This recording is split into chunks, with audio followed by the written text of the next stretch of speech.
আসসালামু আলাইকুম রহমতুল্লাহ। আজকে একটা বিষয়ে কথা বলবো, সেটা হচ্ছে যে কারেন্টের মিটার।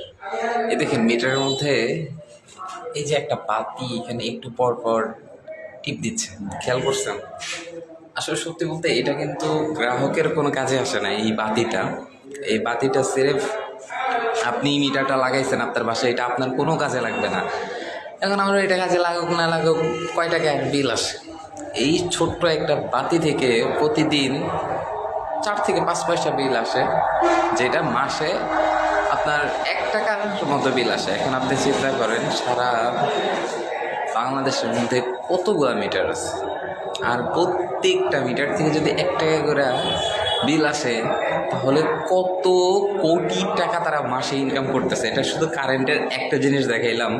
আর আপনার কারেন্ট বিলের কাগজের মধ্যে তো কারচুপি এগুলো তো আছেই। এই বাড়তি ছাড়াও কিন্তু মিটার চাইলেই তৈরি করা সম্ভব ছিল।